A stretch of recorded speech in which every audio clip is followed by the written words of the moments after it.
خواتین و حضرات، اس نشست کے جو مقرر ہیں انشاءاللہ میں اب ان کو دعوت سخن دوں گا۔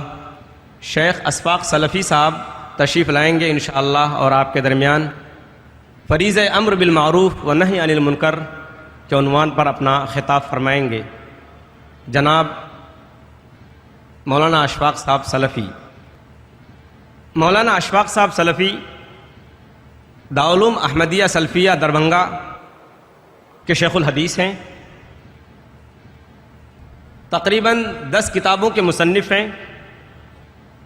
ہندوستان کے مختلف علاقوں میں ایک پسندیدہ مقرر کی حیثیت سے جانے جاتے ہیں۔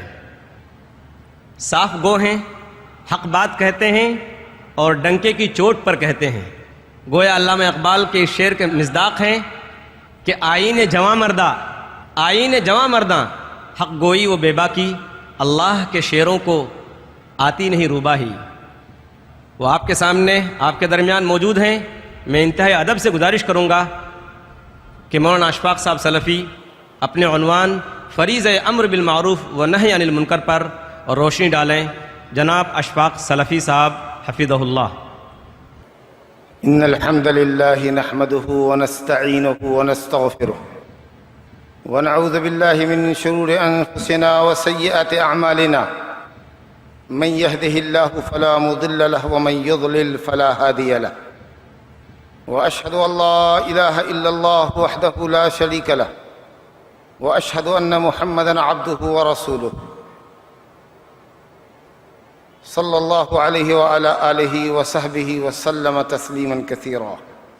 أما بعد فإن أصدق الحديث كتاب الله، وأحسن الهدي هدي محمد صلى الله عليه وسلم، وشر الأمور محدثاتها وكل محدثة بدعة وكل بدعة ضلالة وكل ضلالة في النار. أعوذ بالله من الشيطان الرجيم. كنتم خير أمة أخرجت للناس تأمرون بالمعروف وتنهون عن المنکر وتؤمنون باللہ۔ سورہ آل عمران، سورہ نمبر 3، آیت نمبر 110۔ محترم حاضرین، فریضہ امر بالمعروف والنہی عن المنکر تمام انبیاء و رسل علیہم السلام کا وظیفہ، ان کی اہم ذمہ داری، ان کا نصب العین اور ان کی بعثت و رسالت کی غرض و غایت رہا ہے۔ وہ اسی لیے دنیا میں بھیجے گئے اور ان پر آسمانی کتابیں نازل کی گئیں کہ وہ اللہ کے بندوں کو، دنیائے انسانیت کو معروف اور بھلی باتوں سے آگاہ کریں۔ بھلی باتوں میں سر فہرست اللہ کی توحید، اعظم الشیء، سب سے اہم، سب سے عظیم شے بھلی باتوں میں اللہ کی توحید، اور اس کے بعد اللہ اور اس کی اطاعت کی دعوت دیں اور منکرات سے منع کریں۔ منکرات میں بھی سر فہرست توحید کی ضد شرک کے جملہ اقسام سے اور جملہ معاصی اور سیئات سے وہ اللہ کے بندوں کو ڈرا دیں۔ اور اس طرح اللہ رب العالمین نے اپنے انبیاء و رسل علیہم السلام کو، جو اللہ کے چنندہ بندے ہوا کرتے تھے، اہل دنیا کے پاس بھیج کر حجت مکمل کر دی، انسانوں کا عذر ختم کر دیا، تاکہ قیامت کے دن کوئی یہ نہ کہہ سکے کہ اس کے پاس اللہ کی طرف سے کوئی بشیر و نذیر نہیں آیا تھا۔ رسولا مبشرین و منذرین لئلا یکون للناس علی اللہ حجت بعد الرسل۔ اللہ تعالیٰ نے انبیاء اور رسول کو بشارت دینے والا اور ڈرانے والا بنا کر بھیجا، تاکہ وہ اہل توحید کو دنیا اور آخرت کی سعادتوں سے باخبر کریں، اللہ کی رضوان اور اس کی جنت کی خوشخبری دیں، اور اہل شرک اور اہل معاصی اور سیئات کو اللہ کے عذاب و عقاب اور جہنم سے ڈرا دیں۔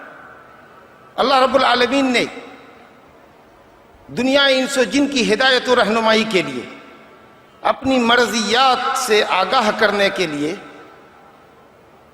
اور اپنی ناپسندیدہ چیزوں سے ان کو ڈرانے کے لیے آخری نبی و رسول کی حیثیت سے نبیوں کے امام احمد مجتبیٰ محمد مصطفیٰ صلی اللہ علیہ وسلم کو دنیا انس و جن کی ہدایت کے لیے مبعوث فرمایا، اور اللہ نے آپ پر اپنا پسندیدہ دین اسلام مکمل کر کے اپنی نعمت تمام کر دی، اور رہتی دنیا تک کے انس و جن کے لیے اسلام کو بحیثیت دین پسند فرمایا۔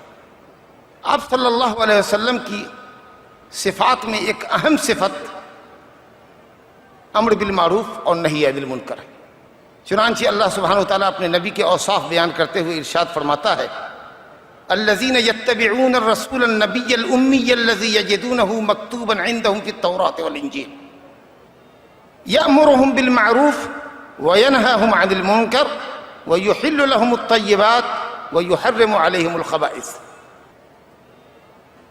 وہ لوگ اللہ کی رحمت کے مستحق ہیں جو اس نبی امی کی پیروی کرتے ہیں، جس کا تذکرہ اللہ رب العالمین نے توریت اور انجیل میں فرمایا ہے۔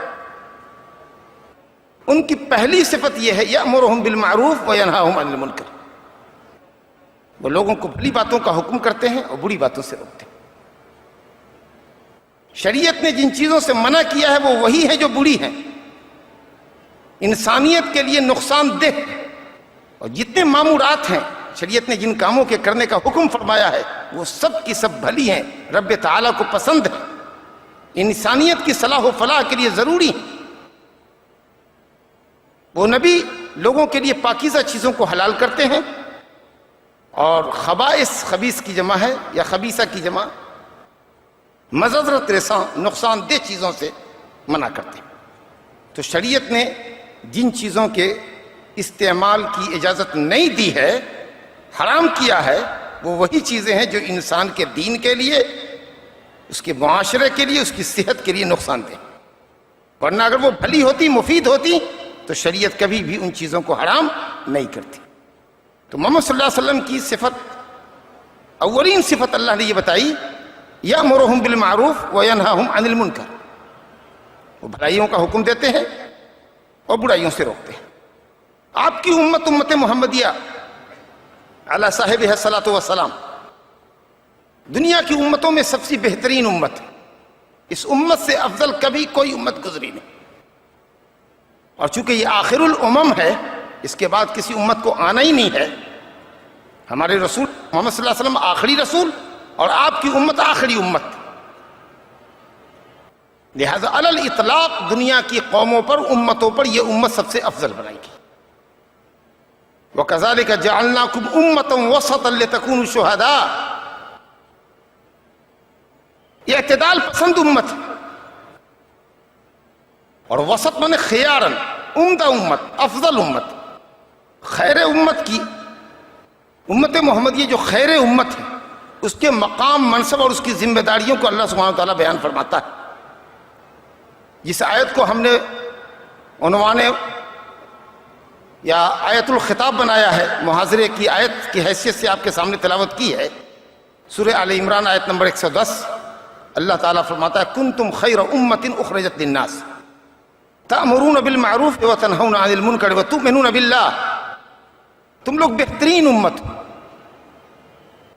سب سے بہتر، سب سے افضل امت ہو، کیونکہ تم لوگوں کے فائدے کے لیے برپا کیے گئے ہو، لوگوں کے نفع کے لیے پیدا کیے گئے ہو، تم بھلائیوں کا حکم کرتے ہو، برائیوں سے روکتے ہو، اور اللہ پر ایمان رکھتے ہو۔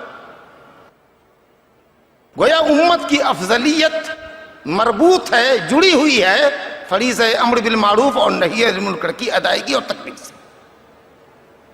اگر یہ امت اپنے اندر سے اس امتیازی وصف کو نکال دے تو وہ کبھی بھی افضل امت قرار نہیں پا سکتی۔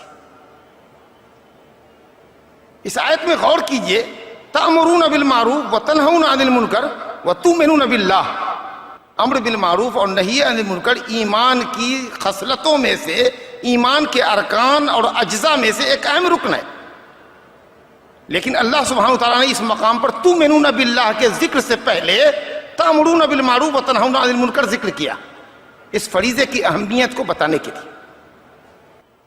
ایمان باللہ کا ذکر بعد میں کیا، تأمرون بالمعروف وتنہون عن المنکر کا ذکر پہلے کیا۔ تو گویا کہ محمد صلی اللہ علیہ وسلم کا خاص وصف، امت محمدیہ کا امتیازی وصف فریضہ امر بالمعروف اور نہی عن المنکر کی ادائیگی. اور یہ صرف صفت کی حیثیت سے نہیں، آرڈر بھی ہے اللہ رب العالمین کا اپنے نبی سے، خذ العفو وامر بالعرف، معافی کیجئے، لوگوں کو معافی دیجئے، لوگوں کو معاف کر دیا کیجئے اور بھلائیوں کا حکم فرمائیے. فاصدع بما تؤمر، اے نبی صلی اللہ علیہ وسلم جس چیز کا آپ کو حکم کیا گیا ہے اس کو کھلم کھلا لوگوں کے سامنے رکھیے، آرڈر ہے. اور امت کو خطاب ہے، امت کو آرڈر ہے، وَلْتَكُمْ مِنْكُمْ أُمَّةٌ يَدْعُونَ إِلَى الْخَيْرِ وَيَأْمُرُونَ بِالْمَعْرُوفِ وَيَنْهَوْنَ عَنِ الْمُنْكَرِ وَأُولَئِكَ هُمُ الْمُفْلِحُونَ. سورہ آل عمران آیت نمبر 104. وَلْتَكُمْ مِنْكُمْ أُمَّةٌ، تمہارے اندر ایک گروہ، ایک امت، ایک جماعت ضروری ہونی چاہیے جس کی خاص ڈیوٹی ہو کہ وہ لوگوں کو خیر کی طرف بلائے، لوگوں کو بھلی باتوں کا حکم کرے، صحیح عقیدے کی دعوت دے، عبادت کا صحیح منہج، صحیح طریقہ بتائے، وہ طریقہ جو اللہ اور اس کے رسول کو پسند ہے، اور منکر سے، خلاف شرع کاموں سے روکے، شرک و بدعات سے منع کرے، معاصی و سیئات سے منع کرے. اور جو لوگ اس فریضے کو انجام دیں گے ان کو فلاح اور کامیابی کا مژدہ سنایا جا رہا ہے. وَأُولَئِكَ هُمُ الْمُفْلِحُونَ، یہی لوگ کامیاب. الحمدللہ یہ امت اپنے گزشتہ ادوار میں فریضہ امر بالمعروف و نہی عن المنکر کو پوری امانت داری کے ساتھ ادا کرتی رہی. اور جب تک یہ فریضہ بحسن و خوبی انجام پاتا رہا، امت مسلمہ جبین دہر کے جھومر بن کر چمکتی رہی، عزت، اقتدار، اسلام کو غلبہ نصیب رہا. اور جب سے امت نے اپنی اس ذمہ داری سے پہلو تہی کی اور بہت حد تک اس فریضے سے غفلت برتی، ذلت و نکبت اس کا مقدر بنی.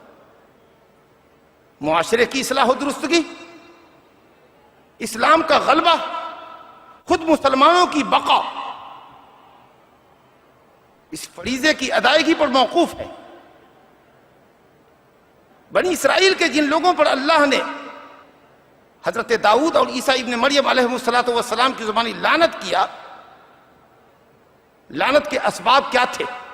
اللہ رب العالمین نے سورہ مائدہ میں بیان فرمایا، لعن الذین کفروا من بنی اسرائیل علی لسان داؤد وعیسیٰ ابن مریم ذلک بما عصوا وکانوا یعتدون کانوا لا یتناہون عن منکر فعلوہ لبئس ما کانوا یفعلون.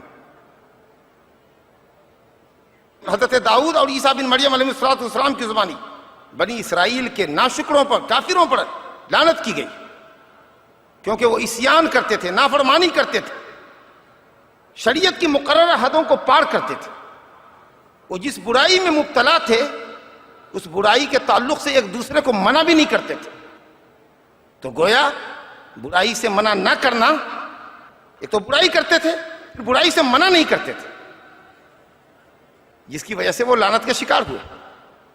اگر اگلی قوم اس لیے لعنت کی شکار ہوئی کہ اس نے فریضہ امر بالمعروف اور نہی عن المنکر کو چھوڑا، تو ہم کب اللہ کی رحمت کے مستحق ہو سکتے ہیں اگر ہم اس فریضے کو انجام نہ دیں؟ تو اللہ رب العالمین ایک مقام پر ارشاد فرماتا ہے،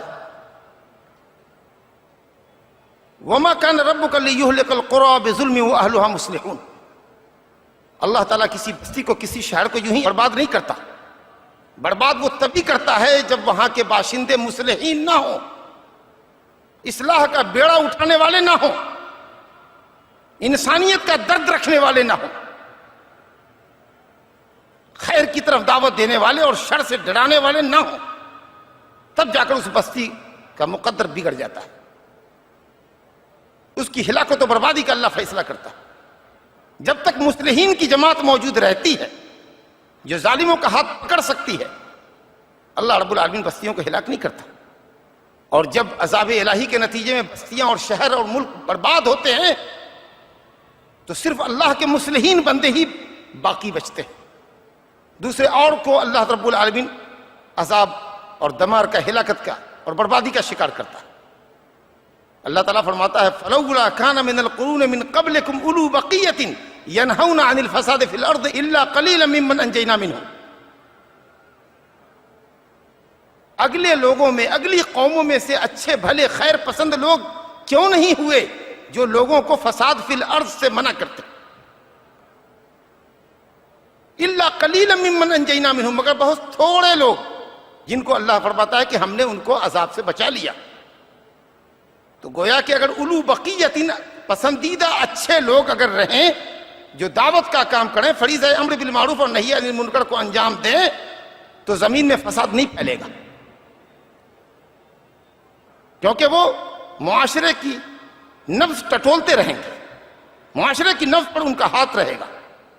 ینہون عن الفساد فی الارض، اس فریضے کو چھوڑنے کی وجہ سے زمین میں فساد پھیلتا ہے، اور جب اللہ کا عذاب آتا ہے تو قومیں ہلاک کر دی جاتی ہیں سوائے ان چند لوگوں کے، الا قلیلا ممن انجینا منہم، ان تھوڑے لوگوں کو اللہ نجات دیتا ہے۔ میرے بزرگوں، دوستو، فریضہ امر بالمعروف ادا کرنے اور اس فریضے سے غفلت برتنے والوں کی ایک مثال نبی صلی اللہ علیہ وسلم نے بہت ہی عمدہ اور نفیس مثال دی۔ صحیح بخاری میں حضرت نعمان ابن بشیر رضی اللہ عنہ سے حدیث ہے، مثل القائم علی حدود اللہ والواقع فیہا کمثل قوم استحموا فی سفینہ فاصاب بعضهم اعلاها وبعضهم اسفلها الى آخر الحدیث، کہ اللہ کی حدود کی حفاظت کرنے والے، فریضہ امر بالمعروف اور نہی عن المنکر کو انجام دینے والے، اور اللہ کی حدود کو چھلانگ لگانے والے، اور اس فریضے سے پہلو تہی کرنے والے غفلت برتنے والوں کی مثال کشتی یا شپ، جہاز کے ان مسافروں جیسی ہے جو قرعہ اندازی کر کے کچھ لوگ جہاز کے نچلے حصے میں ہوتے ہیں اور کچھ لوگ اوپری حصے میں۔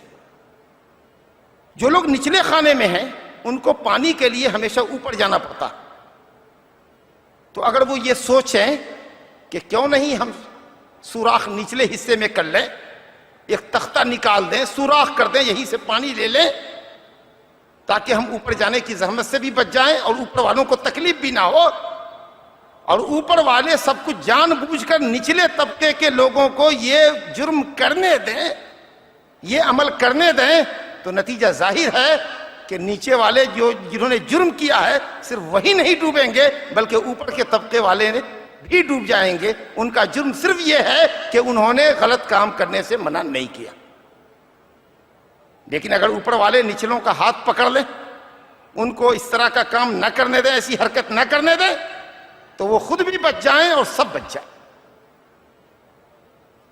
تو اگر معاشرے میں یہ مصلحین کی جماعت نہ ہو تو معاشرہ ہلاک و برباد ہو جائے گا۔ بنی اسرائیل کی ایک قوم جو بحر قلزم کے کنارے آباد تھی، جس کا ذکر اللہ تعالیٰ نے سورہ اعراف آیت نمبر 163 سے لے کر 166 تک میں بیان فرمایا ہے، جن کو اصحاب السبت کہتے ہیں۔ یہودیوں کے یہاں سنیچر کا دن محترم دن تھا، جس میں وہ شکار نہیں کر سکتے تھے، کوئی کام نہیں کر سکتے تھے دنیاوی، اپنی عبادت خانوں میں بیٹھ کر ان کو عبادت کرنا تھا۔ سمندر کے کنارے آباد تھے، ان کی خورد و نوش کا انتظام یہی شکار ماہی تھا، اور اللہ رب العالمین کی بھی عجیب حکمت اور مصلحت ہے، ظالموں کو کس کس طرح آزماتا ہے۔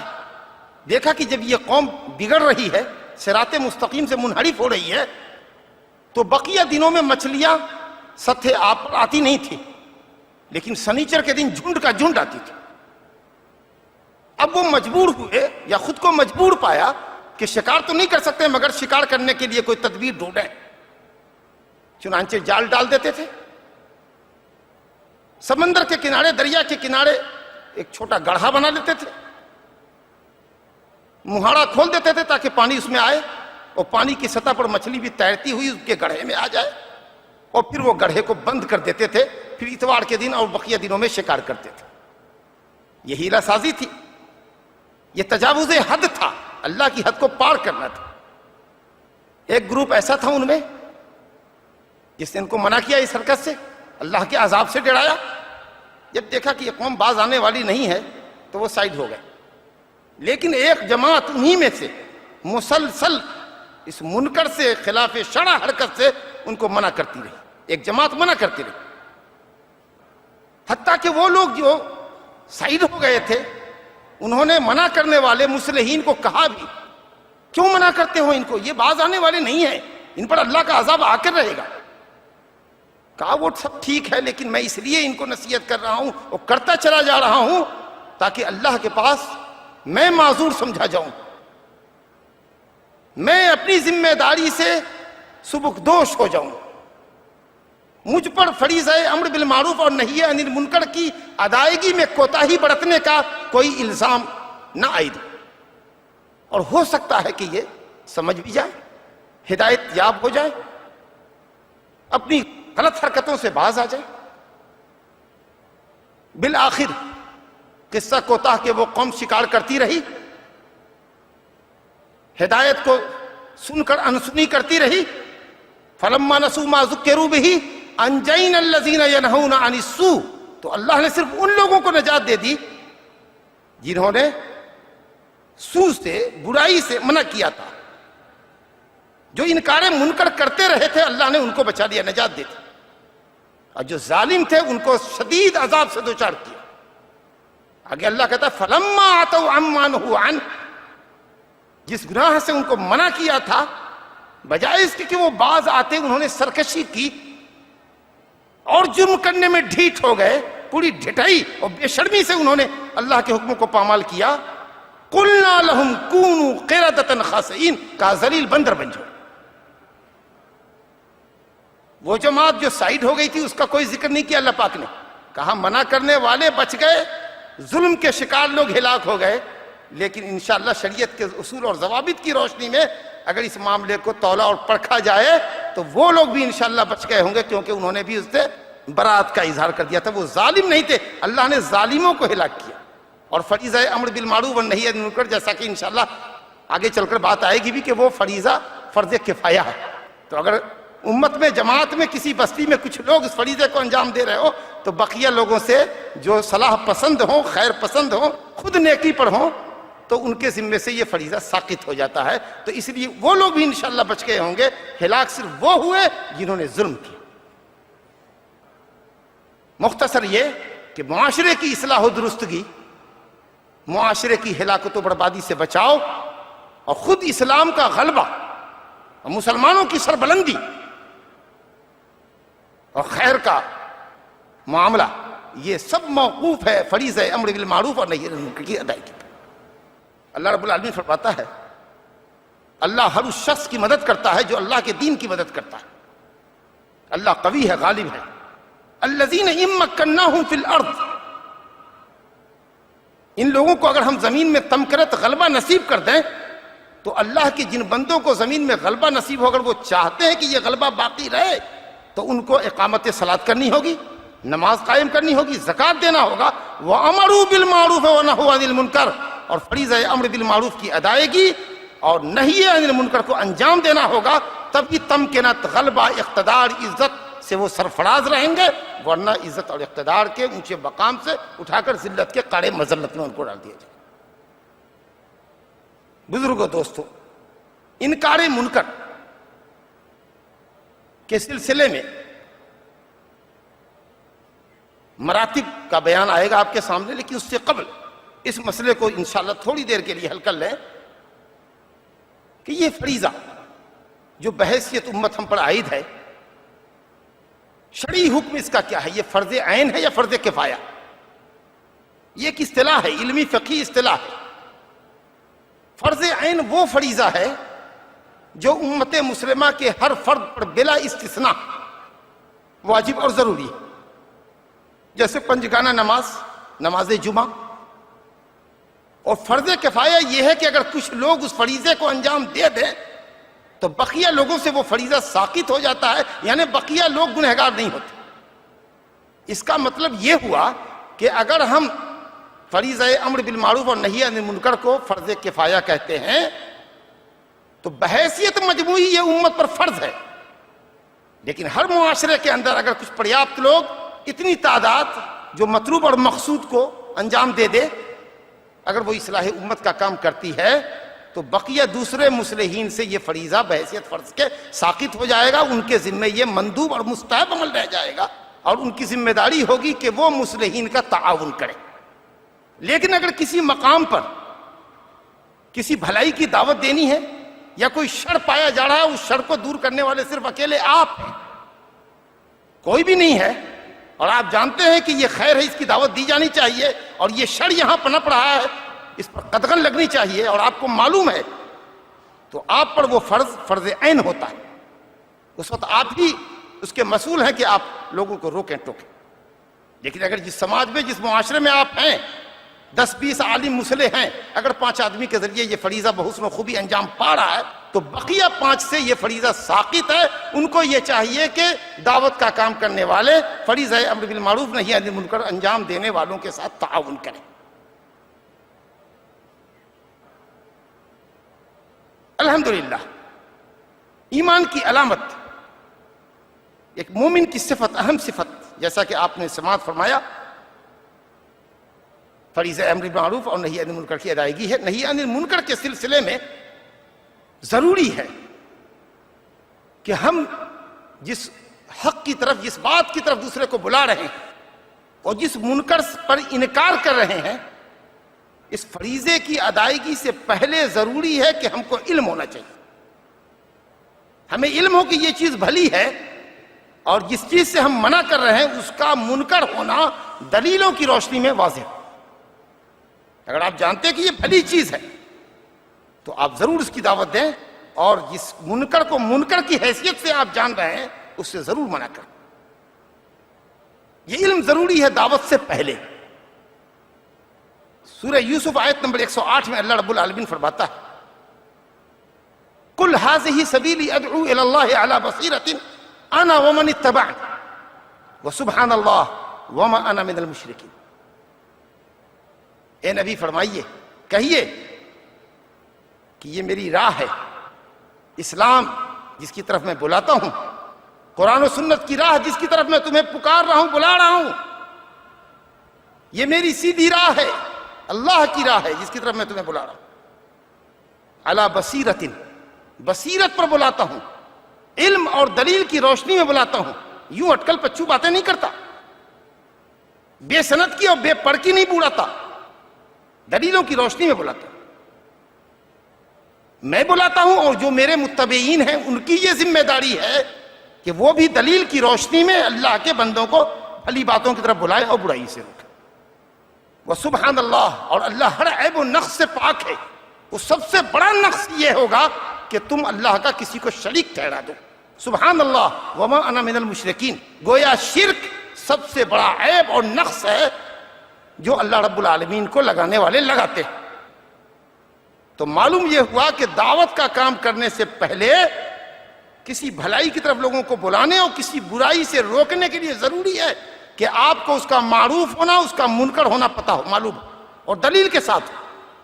وہ جس بندے کو معلوم ہے کہ یہ بھلی چیز ہے دلیلوں کی روشنی میں، یا یہ چیز بری ہے، اس پر ذمہ داری ہوتی ہے. اور اگر وہ تنہا ہو وہاں جس مقام پہ وہ برائی پنپ رہی ہے، تو اس پر فرض ہوتا ہے کہ وہ اس کو لوگوں کے سامنے پیش کرے، لوگوں کو منع کرے، برائیوں سے منع کرے. خاص اس مسئلے کا علم ہونا چاہیے جس کی طرف وہ بلا رہا ہے یا جس کام سے منع کر رہا ہے. ذرا آپ کی توجہ چاہیے. اس کے لیے ضروری نہیں ہے کہ ایک آدمی پوری شریعت کا عالم ہو یا طالب علم ہو. پوری شریعت کا عالم ہو تب وہ دعوت کا کام کرے، یہ ضروری نہیں. جس چیز کی طرف وہ بلا رہا ہے یا جس چیز سے وہ منع کر رہا ہے، اس کا بھلا ہونا اور اس کا برا ہونا دلیلوں کی روشنی میں اس کے اوپر واضح. یہی وہ بات تھی جو نبی صلی اللہ علیہ وسلم نے فرمایا، بلغوا عنی ولو آیا. ایک بات کا بھی علم ہو تو بولو، پہنچاؤ دوسروں تک. اگر علم نہیں ہے تو مت بولو، بغیر علم کے مت بولو. ادعو الی اللہ علی بصیرۃ، علم کی روشنی میں بلاتا ہوں. اگر آپ مجھ سے کوئی ایک سوال کریں اور مجھے اس کے متعلق دلیل معلوم ہو، جائز ہے، ناجائز ہے، واجب ہے، حرام ہے، اور ہمیں علم ہے، تو ہمارے لیے ضروری ہے کہ سوال کرنے والے کے سوال کا جواب دیں، چاہے اس کے لیے ہمارے پاس عالمیت، فضیلت کی کوئی ڈگری ہو یا نہ ہو. لیکن جس چیز کے متعلق آپ ہم سے پوچھ رہے ہیں، اگر اس کا علم نہیں ہے ہمارے پاس، تو ہم کو کوئی رائٹ نہیں ہے، کوئی پاور نہیں ہے کہ ہم اس میں لب کشائی کریں۔ لہٰذا جس کو اللہ نے جس قدر علم دیا ہے اس قدر وہ اللہ کے بندوں کو دین کی طرف بلانے اور برائی سے روکنے کا پابند عہد ہے۔ اور دوسری چیز جو اس فریضے کی انجام دہی کے لیے ضروری ہے کہ آدمی متحمل بردبار ہو سکتا ہے کہ آپ دعوت کا کام کریں، بھلائی کی طرف لوگوں کو بلائیں، کسی برائی سے منع کریں جس کو، وہی شخص آپ پر ٹوٹ پڑے، آپ کے ساتھ شرارت کرے، تلخ کلامی سے، ترش روئی سے پیش آئے، تو آپ دعوت کے کام کرنے سے پہلے اپنی ہیبٹ بنائیے، اپنی عادت بنائیے کہ آپ صبر و ضبط کا مظاہرہ کریں گے، کیونکہ آپ اللہ کے دین کے داعی ہیں، مخلص ہونا چاہیے آپ کو، اخلاص کے ساتھ آپ کو دعوت دینی۔ کسی برائی سے آپ اس لیے روک رہے ہیں کہ یہ برائی ہے، اگر یہ پنپ گئی تو معاشرہ بگڑ جائے گا، معاشرہ فاسد ہو جائے گا۔ آپ بھڑکیے مت تاکہ انتقامی جذبے کا مظاہرہ نہ ہو۔ حلم اور بردباری بھی ضروری ہے، اور الحمدللہ یہ بات بہت واضح ہے آپ لوگوں کے سامنے، اور انبیاء اور مصلحین کی پوری تاریخ آپ کے سامنے ہے کہ جن لوگوں نے دعوت کا کام کیا ہے، امر بالمعروف اور نہی عن المنکر کا فریضہ انجام دیا ہے، شرک کو شرک کہا ہے، بدعت کو بدعت کہا ہے، معصیت کو معصیت کہا ہے، باطل کے ایوانوں پر بجلی بن کے ٹوٹے ہیں، تو دنیا باطل کے اندر زلزلہ بچا ہے، رکاوٹیں پیدا کی گئی، روڑے اٹکائے گئے ہیں، کانٹے بچھائے گئے ہیں، جان سے مارنے کی دھمکیاں دی گئی۔ یہ پھولوں کی سیج نہیں ہے، کانٹوں بھری راہ ہے، تو صبر اور مصابرت بھی ضروری ہے۔ حالات کا مقابلہ کیجیے، دل برداشتہ مت ہوئیے، حالات سے لڑتے رہیے، نبرد آزما ہوتے رہیے، اخلاص کے ساتھ دین کی دعوت کا کام کرتے رہیے۔ والعاقبۃ للتقوی والعاقبۃ للمتقین وَلَيَنْصُرَنَّ اللَّهُ مَن يَنْصُرُهُ إِنَّ اللَّهَ لَقَوِيٌّ عَزِيزٌ۔ اللہ اپنے دین کی مدد کرنے والے بندوں کی ضرور مدد فرمائے گا۔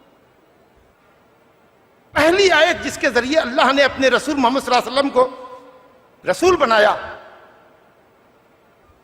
سورہ مدثر کی آیات پڑھیے۔ علماء نے لکھا ہے کہ سورہ اقرا کی آیات کے ذریعے اللہ نے محمد صلی اللہ علیہ وسلم کو نبی بنایا، اور سورہ مدثر کی آیات کے ذریعے آپ کو رسول بنایا، پیغام پہنچانے کی ذمہ داری آپ پر عائد کی۔ بسم اللہ الرحمن الرحیم، یا ایھا المدثر قم فانذر، اٹھیے، لوگوں کو ڈرائیے۔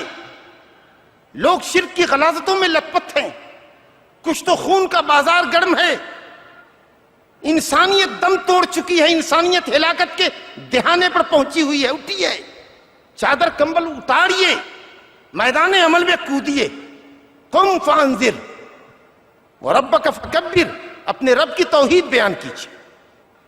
وثیابک فطہر، اپنا کپڑا صاف رکھیے، یا اپنا باطن، اپنا قلب صاف رکھیے۔ والرجس فہجر، اور شرک کو چھوڑیے، شرک سے، بت پرستی سے، اصنام پرستی سے بھاگیے۔ یہ نبی کو اللہ خطاب کر رہا ہے جو شرک سے کبھی بھی قریب نہیں ہوئے، نبوت سے قبل بھی نہیں۔ یہ خطاب پوری امت کو ہے، پوری دنیا انسانیت کو ہے کہ اللہ کے علاوہ کی پرستش سے بھاگو۔ اس سے بڑا پاپ، اس سے گھور پاپ اور کوئی نہیں ہو سکتا۔ یہ ناقابل معافی جرم ہے، اگر نعوذ باللہ کسی کا خاتمہ اس پہ ہو جاتا ہے تو اللہ کی جنت اس پہ حرام۔ وَلَا تَمْنُن تَسْتَكْثِرْ، آگے اللہ فرماتا ہے وَلِرَبِّكَ فَاصْبِرْ۔ یہ محل شاہد ہے کہ جب آپ اٹھیں گے، دعوت کا کام کریں گے، برائیوں سے لوگوں کو منع کریں گے، بھلائیوں کی دعوت دیں گے، تو قدم قدم پر رکاوٹیں آئیں گی، روڑے اٹکائے جائیں گے۔ اے نبی فاصبر، آپ صبر کیجیے۔ صبر کا ذکر اللہ رب العالمین نے قرآن مجید میں 103 مقام پر کیا ہے۔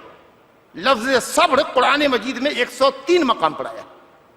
المعجم المفارس لالفاظ القرآن الکریم دیکھیے تو 103 مقام پر۔ علماء نے لکھا ہے کہ 90 سے زائد مقام پر اللہ نے ذکر کیا، لیکن معجم المفارس دیکھیے تو 103 مقام پر لفظ صبر آیا۔ اللہ اپنے نبی سے کہتا ہے فاصبر کما صبر اولو العزم من الرسل، جس طرح اولو العزم پیغمبروں نے، جانباز پیغمبروں نے اللہ کی دین کی خاطر، دعوت کی خاطر تکلیفیں برداشت کی ہیں، صبر کیا ہے، اے نبی آپ بھی اولو العزم پیغمبروں کی طرح صبر کیجئے۔ اور الحمدللہ صبر و شکیبائی کی اور صبر و استقامت کی جو مثال آپ نے قائم کی شاید آپ سے پہلے کسی نے نہیں قائم کی. فصلوات اللہ وسلامہ علیہ وعلی جمیع الانبیاء والمرسلین. اللہ کا درود و سلام، اللہ کی رحمت و برکت کا نزول ہو تمام انبیاء کرام پر، خاص کر احمد مجتبیٰ محمد مصطفیٰ صلی اللہ علیہ وسلم پر، اور آپ کے جانثار ساتھیوں پر، اور آپ کی امت کے ان افراد پر جو فریضہ دعوت کو پوری پامردی سے علم و تباری اور صبر و مصابرت کے ساتھ انجام دے رہے ہیں اور تا قیامت انجام دیتے رہیں گے. اللہ رب العالمین کی رحمت اور برکت ایسے بندوں پر ہو، اور اللہ رب العالمین ایسے بندوں کی دستگیری فرمائے.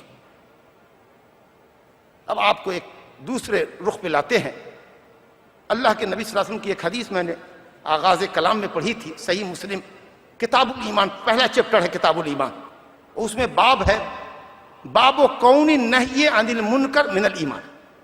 باب و کون نہی عن المنکر من الایمان. ایمان کی یہ صفت ہے کہ آدمی برائی سے روکے. برائی سے روکنا ایمان کی ایک صفت ہے. یہ باب نمبر 20 کتاب الایمان، باب نمبر 20. حدیث کی گنتی میں اختلاف ہے، کچھ لوگوں نے 47 کہا، کچھ لوگوں نے کچھ اور نمبر بتائے. حضرت ابو سعید خدری رضی اللہ عنہ کی حدیث ہے، آپ نے بکثرت سنا ہوگا. نبی صلی اللہ علیہ وسلم نے فرمایا من رأى منکم منکرا فلیغیرہ بیدہ. تم میں کا جو کوئی منکر کو دیکھے، خلاف شرع عمل کو دیکھے، اور یاد رکھے منکر جس کا شریعت نے انکار کیا ہو، اور جس چیز کا شریعت انکار کرتی ہے، فطرت سلیمہ، نیچر اور عقل سلیم، صحیح تھاٹ بھی انسان کی اگر اپلائی کی جائے تو وہ عقل سلیم بھی اس کا انکار کرتی. اور معروف بھلی چیز جس کو اسلام نے بھلی چیز قرار دیا، فطرت اور عقل انسانی، عقل سلیم بھی اس کو بھلا گردانتی. تو تم میں کا جو کوئی منکر کو دیکھے، جو کوئی، اور فرمائیے چاہے وہ صغیر ہو یا کبیر، مرد ہو یا عورت، بڑا عالم ہو کہ چھوٹا عالم، سند یافتہ مفتی ہو کہ غیر سند یافتہ مفتی، جو کوئی منکر کو دیکھے بس اس کو پتا ہونا چاہیے کہ یہ منکر ہے. شریعت کی دلیل کی روشنی میں معلوم ہو کہ شریعت نے اس عمل سے منع کیا. تو اللہ کے نبی فرماتے ہیں فَلْيُغَيِّرْهُ بِيَدِهِ، وہ اس کو بزور طاقت مٹائے.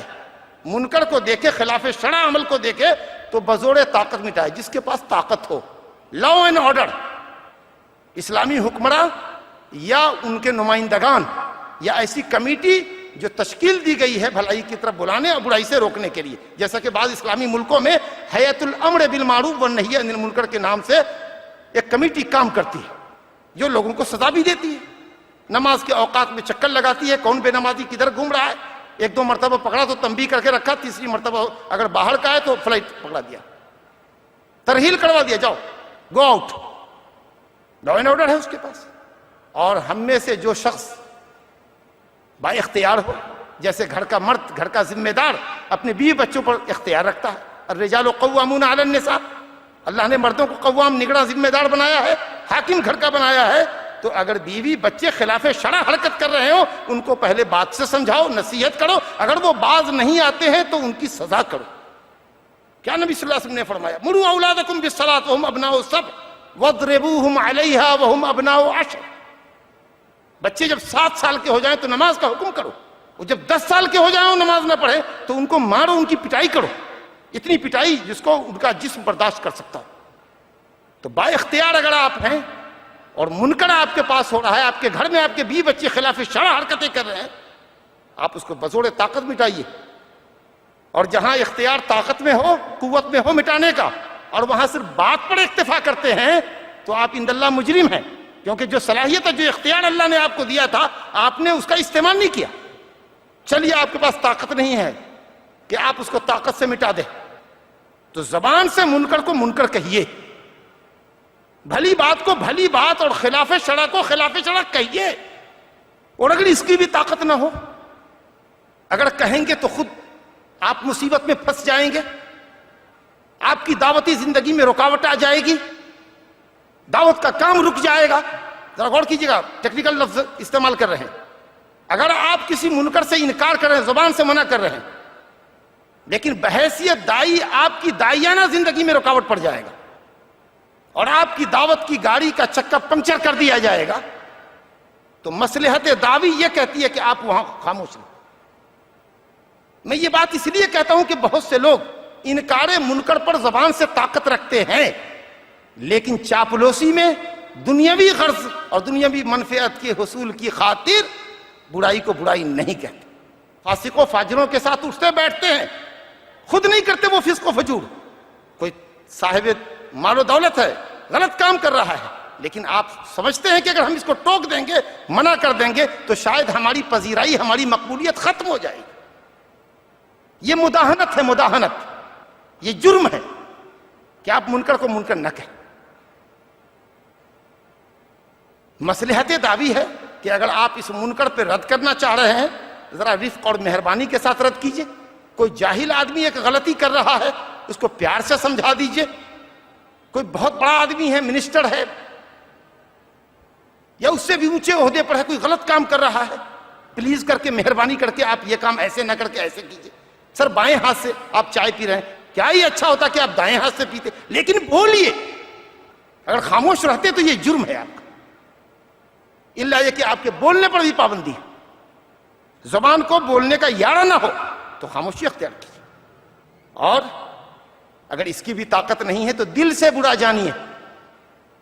اور یہ ایمان کا سب سے کم ترین درجہ ہے، سب سے کمزور درجہ ہے۔ اگر دل میں بھی برا نہیں جانتے آپ اس منکر کو، خلاف شرع کام کو، تو گویا کہ آپ کے دل کے اندر ایمان نام کے لیے بھی نہیں، آپ کی ایمانی غیرت ختم ہے۔ اور دل سے برا ماننے کا مطلب یہ نہیں کہ دور بیٹھ کر کے آپ کہیے کہ فلاں آدمی ایسا کر رہا ہے اور فلاں آدمی ایسا کر رہا ہے، غلط کر رہا ہے، بلکہ اٹھنا بیٹھنا، کھانا پینا، مواکلت، مشاربت، مجالست، اٹھنا بیٹھنا، نشست و برخاست اس کے ساتھ چھوڑ دیجیے۔ یہ دل سے برا جاننا۔ اب ہر آدمی اپنے آپ کو ٹٹول لے کہ وہ انکار منکر کے سلسلے میں کہاں کھڑا ہے، کون سا اسٹینڈ لیے ہوا ہے، وہ تولے اپنے آپ کو۔ اسی کے ساتھ آئیے، انکار منکر کے سلسلے میں اسٹیپ بھی ہے، سیڑھیاں ہیں، زینے بنے ہوئے۔ یہاں لوگ دنیا میں ترقی کے زینے نیچے سے اوپر تک آتے ہیں، لیکن امر بالمعروف اور نہی عن المنکر والے اوپر سے نیچے آتے ہیں۔ یعنی پہلے توحید کی دعوت، پھر نماز کی دعوت، پھر زکوٰۃ کی دعوت، پھر دوسری چیزوں کی دعوت۔ الاہم فالاہم، جو بات جتنی اہم ہو اس کو پہلے پیش کیجیے، اور اسی طریقے سے جو برائی جتنی زیادہ سنگین ہو پہلے اس پر انکار کیجیے، اس کے بعد درجہ بدرجہ۔ یہ بھی ایک ضابطہ نبی صلی اللہ علیہ وسلم نے دیا ہے ہم کو۔ حضرت معاذ بن جبل انصاری رضی اللہ عنہ کو نبی صلی اللہ علیہ وسلم نے جب یمن کا معلم بنا کر بھیجا، صحیحین کی روایت ہے، مشہور حدیث ہے، سنا ہوگا، تو کہا کہ انک تأتی قوم من اہل الکتاب، تم اہل کتاب کی جماعت کے پاس جا رہے ہو، تو پہلی دعوت تمہاری یہ ہونی چاہیے کہ تم ان کو ایک اللہ واحد کی بندگی کی طرف بلاؤ، اللہ واحد کی بندگی کی طرف بلاؤ، توحید کی طرف، الی ان یوحد اللہ، وہ اللہ کو ایک اکیلا بندگی میں سمجھیں، اس کی دعوت۔ اور جب وہ اس بات کو قبول کر لیں تب ان کو بتاؤ کہ اللہ نے دن رات میں 5 وقت کی نماز فرض کی، اور جب وہ اس فریضے کو بھی ادا کر لیں تب ان کو کہو کہ اللہ نے ان کے مالداروں پر زکوٰۃ فرض کی ہے، جو مالداروں سے لے کے انہی کے غریبوں اور فقیروں محتاجوں میں تقسیم کر دی جاتی ہے، الی آخر الحدیث۔ یہ درجہ آپ نے بتایا۔ انکار منکر کے سلسلے میں ایک ایگزامپل دیتا ہوں میں آپ کے سامنے۔ ایک آدمی ہے، وہ مشرک بھی ہے، زانی بھی ہے، شرابی بھی ہے۔ آپ پر ضروری ہے کہ پہلے آپ اس کو عقیدہ توحید کی تعلیم دیں، کیونکہ اگر وہ الحمدللہ مسلمان ہو گیا اللہ کے فضل و کرم سے، اور اسلام کی چاشنی اور مٹھاس اس کو مل گئی، تو اللہ نے چاہا تو وہ زنا اور شراب نوشی سے باز آ جائے گا۔ اور اگر یہ بھی نہ ہو سکا، وہ معصیت میں پڑا رہا، تو کم سے کم مومن اور موحد ہونے کے بعد اس کے لیے اللہ کی جنت کا دروازہ کھلا ہوگا۔ اگر وہ اپنے گناہوں کی سزا بھی بھگتتا ہے اور اللہ رب العالمین معصیت کی سزا بھی اس کو دیتا ہے جہنم میں، تو توحید والوں کے لیے اللہ نے جنت کا دروازہ کھلا رکھا ہے، وہ اخیر میں ہی صحیح جنت میں ضرور جائے گا۔ لیکن اگر شرک پہ مر گیا، اللہ کے علاوہ کی پرستش کرتا ہوا، اللہ کے علاوہ کی دہائی دیتا ہوا، اور اللہ کے علاوہ کو حاجت روا اور مشکل کشا سمجھتا ہوا مر گیا، تو اللہ کی جنت اس پر ہمیشہ کے لیے حرام ہوگی۔ آپ انسانیت کے درد کے درما ہیں، لوگوں کو منکرات سے روکنے کے لیے اگر پیدا کیے گئے ہیں تو پہلے شرکیات سے لوگوں کو منع کیجئے، اس کے بعد بالترتیب گناہوں سے لوگوں کو باز کیجیے. یہ بہت ضروری چیز ہے انکار منکر کے سلسلے میں یا امر بالمعروف. جو معاملہ جتنا اہم ہو اس کی طرف دعوت دیجیے، اور جو معاملہ جتنا سنگین ہو پہلے اس سے منع کیجیے لوگوں کو. اگر ایک شخص کو آپ کسی گناہ میں پا رہے ہیں تو آپ اس کا دراسہ کیجیے، سمجھیے کہ یہ آدمی جو گناہ میں پڑا ہوا ہے، اگر ہم اس کو نصیحت کریں گے تو الحمدللہ یہ برائی سے باز آ جائے گا. یا اگر برائی سے باز نہیں آیا تو کم سے کم اس منکر کے ارتکاب میں کمی آئے گی. جتنا زیادہ کر رہا ہے اس میں کچھ کمی آئے گی. اگر یہ دو پہلو آپ کے سامنے ہیں کہ یا تو منکر کی جگہ معروف لے لے گا، وہ آدمی غلط کام سے تائب ہو جائے گا، یا اگر تائب پورے طور پر نہیں ہوا تو کمی ضرور پیدا ہوگی. تو لازم اور ضروری ہے کہ آپ اس کو بھلائی کی طرف بلائیں اور منکر پر انکار کریں. لیکن ایک شخص جس کو آپ برائی سے باز رکھ رہے ہیں، وہ اگر اس برائی کو چھوڑ کر دوسری برائی میں اسی جیسی، غور فرمائیے گا، اسی جیسی کسی دوسری برائی میں مبتلا ہو سکتا ہے، اگر یہ خطرہ ہے تو علماء نے لکھا ہے کہ یہ انکار منکر کرنے والے کے اجتہاد پر ہے کہ آیا اس کو اسی منکر پر باقی رکھے یا اس کے مقابلے میں دوسرا منکر کرنے دے. وہ غور کریں. لیکن اس بات پر علماء کا اتفاق ہے کہ جس برائی سے آپ کسی کو منع کر رہے ہیں وہ بجائے اس کے کہ وہ باز آئے، اس سے زیادہ سنگین برائی میں مبتلا ہو جائے گا. تو آپ کے لیے ہرگز جائز نہیں ہے کہ اس کے منکر پر آپ انکار کریں. رہنے دیجیے اس کو اس کے حال پہ. امام ابن القیم نے بڑی نفیس بحث اعلام الموقعین میں کی. اعلام الموقعین عن رب العالمین میں بڑی نفیس بحث کی.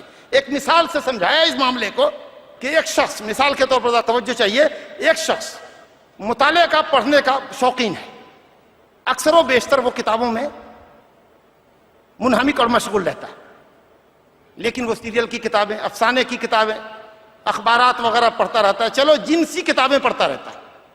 آپ اس کو ضرور منع کریں کہ بھئی یہ کیا پڑھتے ہو، اپنے اوقات کو ضائع کرتے ہو، کچھ اچھی کتابیں پڑھو. کچھ اچھی کتابوں کا آپ ان کے سامنے تعارف بھی کیجیے. لیکن اگر خطرہ یہ ہے کہ وہ ناول کو چھوڑ کر، جنسی کتابوں کو چھوڑ کر بدعت و الہاد کی کتابیں پڑھنے لگے گا، ایسے لوگوں کے نڑغے میں ہے جو ان کو صحیح کتاب، صحیح سنت تک پہنچنے نہیں دیں گے، بدعت و الہاد پر مشتمل کتابیں اس کو تھما دیں گے، اور وہ آدمی مطالعے کا شوقین پڑھتا جائے گا بدعت اور شرکیات اور اسلام پر اعتراضات کی کتابیں پڑھتا چلا جائے گا. تو کل ہو کر کے وہ اسلام کے تعلق سے بڑے شک و تذبذب کا شکار ہو جائے گا. کل تک اس کو مرض شہوت کے نتیجے میں ناول اور جنسی کتابیں پڑھنے کا شوق تھا، اب اسلام کے تعلق سے شبہات کا مرض اس کو لاحق ہو جائے گا.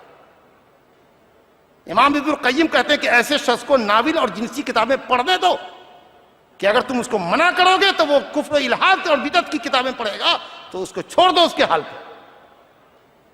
اور اپنے استاد شیخ الاسلام امام ابن تیمیہ کا ایک واقعہ نقل کیا ہے کہ تاتاری فتنوں کے زمانے میں شیخ الاسلام ابن تیمیہ رحمہ اللہ اپنے شاگردوں کے ساتھ گزر رہے تھے.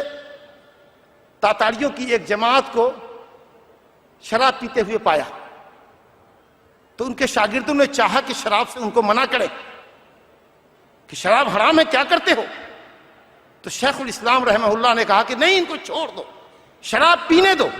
شراب اللہ نے حرام کی ہے اس لیے کہ یہ بندوں کو اللہ کے ذکر سے اور نماز سے غافل کرتی ہے. خیر و شر کی تمیز آدمی شراب پی کر اٹھا دیتا ہے. ان کو پینے دو، کیونکہ یہ بدمست جب تک رہیں گے، شراب کے نشے میں بدمست رہیں گے، یہ انسانوں کا ناحق مسلمانوں کا خون نہیں کریں گے. کیونکہ اگر یہ شراب سے اٹھے اور نشہ ان کا ٹوٹا تو یہ بے قصوروں کا خون بہائیں گے. اس لیے قتل کے مقابلے میں یہ جس برائی میں مبتلا ہے ان کو پڑا رہنے دو. یہاں سے یہ اٹھیں گے تو انسانی جانوں کے قاتل اور لٹیرے بن جائیں گے. کیا عظیم بات کہی، کیا عظیم حکمت تھی دعوت کی. دعوت کے اندر یہ ہمیشہ آپ سنتے ہیں کہ دعوت کے اندر حکمت آنی چاہیے. سورہ نحل سورت نمبر 16 آیت نمبر 125 کے اندر اللہ تعالیٰ اسلوب دعوت بتاتا ہے. ادعو الی سبیل ربک بالحکمت والموعظۃ الحسنۃ وجادلھم باللتی ہی احسن. مشہور آیت ہے. اے نبی، اللہ کے راستے کی طرف لوگوں کو حکمت سے بلائیے. حکمت کا مطلب ہے دلیل کی روشنی میں بات کیجیے. بہت سیدھے سرل انداز میں آپ سے بتا رہا ہوں. دلیل کی روشنی میں بات کرنا یہ حکمت کے ساتھ بولانا. دیکھیے ایک شخص جاہل ہے, شریعت کے احکام سے ناواقف ہے, اگر آپ اس کے سامنے قرآن و حدیث کی روشنی میں حق کی دعوت پیش کریں گے وہ آسانی سے بآسانی اس کو قبول کر لے گا. تو آپ کسی بحث میں پڑے بغیر دلیل اس کے سامنے پیش کیجئے اور حق کی طرف اس کو بلا لیجیے. ادعو الی سبیل ربک بالحکمہ. ایک شخص ہے, دلیل اس پر واضح ہو گئی لیکن ماننے میں ذرا متردد ہے, تردد اور تذبذب کا شکار ہے, تو آپ اس کے سامنے موعظت پیش کیجئے, واعظ و نصیحت کیجئے, جنت کی نعمتوں کا تذکرہ کیجئے, اسلام کی خوبیوں کا اور اسلام کے نتیجے میں حاصل ہونے والی سعادتوں کا اور کامیابیوں کا ذکر کیجئے, اور جہنم کے عذاب سے ڈرائیے. ہو سکتا ہے کہ وہ آدمی واعظ و تذکیر سن کر کے سمجھ جائے گا, تو وہاں موعظت نصیحت آتی. اور اگر ایک شخص ہے حق واضح ہو گیا, واعظ و نصیحت بھی آپ نے کر دی, جنت جہنم کے تذکرہ بھی کر دیے, نیکیوں کے فوائد اور معصیتوں کے گناہوں کے نقصانات سے بھی آپ نے آگاہ کر دیا, اور وہ آدمی اپنی حرکت سے باز نہیں آ رہا ہے, بحث و تکرار کر رہا ہے, تو آپ اس کے ساتھ کچھ ہاٹ ٹاک بھی کر سکتے ہیں. وَجَادِلْهُمْ بِالَّتِي هِيَ أَحْسَنُ. مجادلہ کیجئے, مناظرہ کیجئے, بحث کیجئے. اور بحث میں تو ظاہر ہے کہ تھوڑی گرمی, تھوڑی انفعالیت تو آئے گی, لیکن بِالَّتِي هِيَ أَحْسَنُ. اس قدر منفعل مت ہوئیے, اس قدر مار پیٹ کی نوبت نہ لے آئیے کہ کل چل کر کے گفتگو کا سلسلہ ہی اس شخص سے بند ہو جائے. وہ پھر اس کے بعد مرحلہ آتا ہے دعوت بالقوت کا. اللہ تعالیٰ اگر مسلمانوں کو وہ مقام اور مرحلہ بھی دے اور حالات کے تقاضے ہو تو انسان اور مسلمان اللہ کے اس دین کو, دین حق کو بالقوت بھی پھیلائے. مگر یہ 3 اسٹیپ مدعو کی کیفیت اور حالت کو بتاتے ہیں کہ اگر وہ آسانی سے دعوت کو قبول کر رہا ہے, کوئی اعتراض نہیں ہے, دلیل کی روشنی میں بلا لیجیے. اگر وہ تھوڑا لیت و لال کر رہا ہے تو واعظ و نصیحت کیجیے. اور اس طریقے سے جب وہ مجادلہ کر رہا ہے, بحث و تکرار پر آمادہ ہے, تو آپ اس کے ساتھ بحث کیجئے, مباحثہ کیجئے اور اس کے اعتراضات کا جواب دیجئے. الحمدللہ یہ اسلوب دعوت ہے. اور اسی کے ساتھ ساتھ بڑی بات یہ ہوگی دعوت اللہ کا فریضہ انجام دینے والوں کے لیے کہ وہ نرمی کے ساتھ دعوت کا کام کرے. یہ بات پہلے بھی آئی ہے کہ رفق و مہربانی کے ساتھ. نبی صلی اللہ علیہ وسلم کی زندگی میں اس کی بہترین مثال آپ ملاحظہ کر سکتے ہیں. مشہور حدیث ہے, معاویہ بن حکم السلمی رضی اللہ عنہ سے مروی ہے, صحیح مسلم کی حدیث. وہ جب آئے نماز کے اندر, ان کو پتا نہیں تھا کہ نماز میں آپس کی گفتگو حرام. تو ایک شخص کو چھینک آئی تو معاویہ بن حکم سلمی رضی اللہ عنہ نے یرحمک اللہ کہہ دیا. تو لوگوں نے گوشہ چشم سے, آنکھ کے کناروں سے گھورنا شروع کیا, یعنی مقصود یہ تھا کہ یہ کیا بولے, آپ چپ رہیے. تو بجائے اس کے کہ معاویہ رضی اللہ عنہ, معاویہ بن حکم سلمی رضی اللہ عنہ خاموش رہتے, انہوں نے کہا واسطق امیہ, واسطق امیہ, سب کی ماں تم کو کھوئے, تمہاری مائیں تم کو کھوئے, تکیہ کلام ہے. کیا بات ہے کہ تم مجھ کو گرم آنکھوں سے دیکھ رہے ہو؟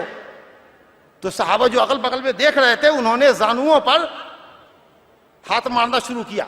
ضربوا افخاذهم بأیدیہم, اپنے ہاتھ سے زانوؤں کو تھپ تھپانا شروع کیا تاکہ یہ سمجھ جائیں کہ ہم لوگ ان کو چپ کر رہے ہیں, نماز میں بات نہیں کرتے. چپ ہو گئے. جب نماز ختم ہوئی, سلام پھیر دیا گیا, تو نبی صلی اللہ علیہ وسلم نے معاویہ رضی اللہ عنہ کو بلایا. کہا کہ آپ یہ کیا گفتگو کر رہے تھے؟ یہ نماز ہے, یہاں آپس کی گفتگو حرام کر دی گئی. کہتے ہیں اللہ کی قسم, میرے ماں باپ آپ پر قربان ہوں, میں نے آپ سے بہتر معلم کبھی نہیں دیکھا, کہیں نہیں دیکھا. نہ آپ نے مارا, نہ ڈانٹا, نہ گالی دی, بہت پیار سے سمجھا. ایک دوسرا واقعہ صحیح بخاری میں حضرت ابو ہریرہ رضی اللہ عنہ سے مروی ہے. ایک دیہاتی آیا, مسجد کے کنارے میں اس نے پیشاب کر دیا. حضرت انس بن مالک سے بھی یہ حدیث مروی ہے. لوگوں نے صحابہ جو مسجد میں تھے ڈانٹا, اور شاید دوڑنا چاہا کہ اس کو پکڑے یا دوڑا دیں. تو نبی صلی اللہ علیہ وسلم نے رحمت للعالمین نے, جو آسانی پیدا کرنے کے لیے دنیا میں آئے تھے, سختی کرنے والے نہیں تھے, صحابہ کو ڈانٹا. کہا اماں رکو, کیا کر رہے ہو, پیشاب کر لینے دو. یہ ناواقف ہے, اگر جانتا کہ مسجد اللہ کا گھر ہے, عبادت کے لیے بنائی گئی ہے, یہ پاک جگہ, اس کو ناپاک نہیں کرتے, تو یہ کیوں کرتا؟ یہ ناواقف ہے. نادان ہے، کم علم ہے، بے علم ہے، اس کو کرنے دو۔ جب پیشاب کر لیا اس نے، فارغ ہو گیا، تو نبی صلی اللہ علیہ وسلم نے کہا کہ ایک بڑی بالٹی میں، ایک بڑی بکٹ میں پانی لا کر کے اس پر بہا دو، پانی بہا دو گے جگہ پاک ہو جائے گی۔ بڑے خطرات بھی ہو سکتے تھے، اگر دوڑاتے پیشاب کی حالت میں تو یا تو پیشاب کو روکتا تو تکلیف ہوتی اس کو، یا پھر اور دوڑتا تو مسجد کے اور بھی پارٹ کو گندا کرتا۔ اس لیے یہ ایک جگہ پیشاب کر رہا ہے، کرنے دو، پانی بہا دیا، مسجد پاک ہو گئی۔ پھر اس کو بلایا، کہا بھائی یہ مسجد ہے، یہ اللہ کے ذکر کے لیے، تلاوت کے لیے، نماز کے لیے بنائی گئی ہے، یہ ایسے گندگی نہیں ڈالتے۔ کیا اچھا اثر اس شخص کی زندگی میں مرتب ہوا۔ بزرگوں دوستو، یہ ہے دعوت کا طریقہ۔ اور کبھی کبھی داعی کو منکر دیکھ کر بھی دل محسوس کر لینا پڑتا ہے، یہ اس کی حکمت کا تقاضا ہوتا ہے۔ آپ دیکھیں محمد صلی اللہ علیہ وسلم کی داعیانہ زندگی کو، مکے کے اندر آپ کعبہ کا طواف بھی کر رہے ہیں، نماز بھی پڑھ رہے ہیں، اس کعبہ کی طرف، بیت المقدس کی طرف رخ کر کے، کعبہ بھی سامنے ہے، بیت المقدس کا رخ ہے، کیونکہ 16-17 مہینے کے بعد، ہجرت کے بعد تحویل قبلہ کی آیت اتری۔ کعبہ کا طواف کر رہے ہیں، کعبہ میں نماز پڑھ رہے ہیں، باہر نماز پڑھ رہے ہیں، 360 بت اندر سے باہر تک رکھا ہوا ہے، طاقت کا استعمال نہیں ہو رہا ہے، بل کا پریوگ نہیں ہو رہا ہے، بزور طاقت بتوں کو توڑا نہیں جا رہا ہے۔ منع کر رہے ہیں زبان سے، شرک و بدعات کی، شرک کی، بت پرستی کی مذمت بیان کر رہے ہیں، کچھ کر نہیں رہے ہیں، ٹوک نہیں رہے ہیں۔ اللہ اکبر۔ لیکن جب آپ نے مکہ فتح کیا اور انکار منکر پر اللہ نے آپ کو قدرت دی، تو تاریخ گواہ ہے کہ آپ نے سارے بتوں کے سر توڑ ڈالے، توڑتے جا رہے تھے اپنے ہاتھ کی لاٹھی سے، اور پڑھتے جا رہے تھے، قل جاء الحق وزهق الباطل ان الباطل كان زهوقا۔ حق آ گیا، باطل مزمحل ہوا، اور باطل کو مزمحل ہونا ہی تھا۔ تو بڑی حکمت اور موعظت اور دانائی کی ضرورت ہے۔ لیکن جیسا کہ میں نے آپ سے عرض کیا کہ مداہنت ایک دوسری چیز ہے اور مدارات ایک دوسری چیز ہے۔ داعی اپنی ذات سے اور شر دعوت کے راستے میں آنے والی پریشانیوں سے نبرد آزما ہونے کے لیے حکمت مصلحت اختیار کر سکتا ہے، مصلحتاً خاموش رہ سکتا ہے، لیکن مداہنت نہیں کرنا چاہیے۔ اگر انکار منکر پر طاقت ہو تو روکنا نہیں چاہیے۔ داعی کی حیثیت ایک طبیب کی مانند ہے۔ طبیب بھی کئی طرح کے ہوتے ہیں۔ مثال کے طور پر ایک شخص ہے، بڑا سا دمل اور زخم، ایک بڑا زخم اس کے جسم کے اندر ہے، درد سے کڑاہتا ہوا ایک ڈاکٹر کے پاس آئے۔ جو ڈاکٹر مخلص ہوگا وہ اس کو دوا دے گا جس سے اس کا زخم پک جائے اور زخم پھٹنے کے لیے تیار ہو جائے۔ جب وہ گھل جائے زخم تو بہت آسانی کے ساتھ کسی کنارے میں نسٹر لگائے گا، خون اور پیپ گندے مواد کو باہر نکال دے گا، پھر اس کی صفائی کر کے مرہم پٹی کر دے گا، اور مرہم پٹی کرتا رہے گا، بدلتا رہے گا، یہاں تک کہ زخم سے اس مریض کو چھٹکارا مل جائے گا، نیا گوشت، نیا چمڑا آ جائے گا، اور گویا کہ بیماری تھی نہیں۔ یہ ہوا مدارات، تکلیف کو دفع کیا مصلحت اور حکمت کے ساتھ۔ اور ایک دوسرا ڈاکٹر یہ کہے بھئی تم بہت پریشان ہو، اگر میں اس کو چیر دوں تو تم شاید اس تکلیف کو برداشت نہیں کر سکتے، تو ایسا ہے کہ وقتی طور پر پین کلر یہ دوا استعمال کر لو، اور خون پیپ ریس رہا ہے تو مرہم پٹی کر دیتے ہیں، کپڑا اوپر سے پہن لو، تکلیف تمہاری جاتی رہے گی اور عیب بھی تمہارا چھپا رہے گا۔ آپ غور کیجئے کہ اگر ڈاکٹر اس کے ساتھ یہ طریقہ علاج اختیار کرے تو وہ مرض اس آدمی کی جان پر بنائے۔ تو داعی کے لیے جو اہم چیز ہے وہ یہ ہے کہ دعوت کی مصلحت کو ضرور پیش رکھے، لیکن اگر دیکھے کہ صاحب انکار ضروری ہے تو وہ انکار بھی کرے، حکمت کے ساتھ انکار منکر کا جو بہتر طریقہ ہے اس طریقے کو یوٹیلائز کرے، استعمال کرے۔ اللہ سبحانہ و تعالیٰ کی ایک مشہور سورت جس کو آپ سورہ والعصر کے نام سے جانتے ہیں، اس میں دعوت کے مناہج اور اصول بتائے گئے اور شرائط دعوت کا ذکر کیا گیا، بہت مشہور سورت ہے۔ اعوذ باللہ من الشیطان الرجیم، بسم اللہ الرحمن الرحیم، والعصر ان الانسان لفی خسر الا الذین آمنوا وعملوا الصالحات وتواصوا بالحق وتواصوا بالصبر۔ تمام کے تمام انسان گھاٹے میں ہیں۔ الف لام الانسان کے اوپر استغراق کا ہے، دنیا کے تمام انسان گھاٹے میں ہیں۔ گھاٹے سے بچے ہوئے کون لوگ ہیں؟ الا الذین آمنوا، وہ لوگ جو ایمان والے ہیں، ایمان والے یعنی علم والے ہیں،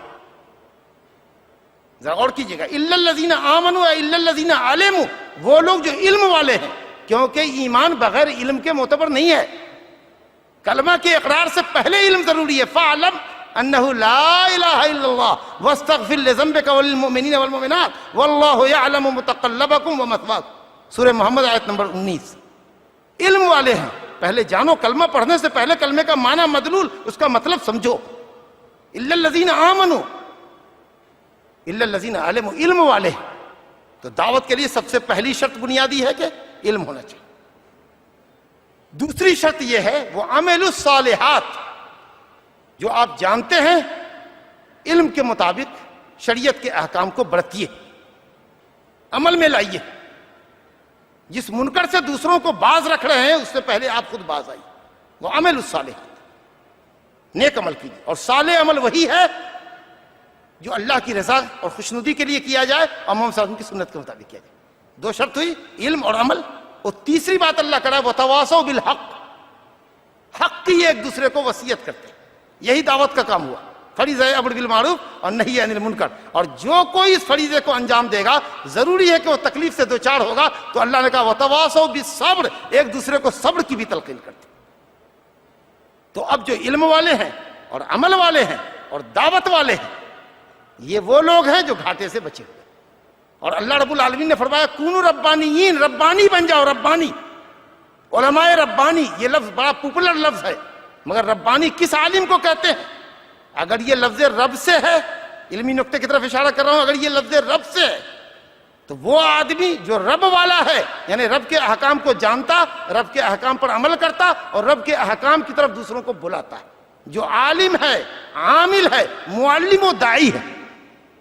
اور اگر ربانی تربیت سے ہے تو امام بخاری نے فرمایا الذی یربی الناس بصغار العلم قبل کبارہ، جو لوگوں کو دقیق اور اہم مسائل کا علم دینے سے پہلے، باریک بینی سے پہلے، واضح اور جلی مسائل کا، جو بالکل دو ٹوک مسائل ہیں، واضح مسائل ہیں، ان کا لوگوں کو علم دیتا ہے، اور رفتہ رفتہ تدریجی طور پر لوگوں کے علم میں اس طرح اضافہ ہوتا جاتا ہے۔ تو وہ عالم جو لوگوں کی تربیت ایسی کرے کہ پہلے وہ واضح علم دے، توحید کا، نماز روزے کا علم دے، پھر دقیق مسائل، باریک مسائل پر بعد میں جا کر بحث کرے، تو الحمدللہ ایسے آدمی کو کہتے ہیں ربانی عالم۔ اللہ سبحانہ وتعالی ہمیں اور دعوت کے کام کرنے والے تمام ہی لوگوں کو اللہ تعالی علم، عمل اور دعوت اللہ کی جذبے سے اللہ تعالی سرشار فرمائے۔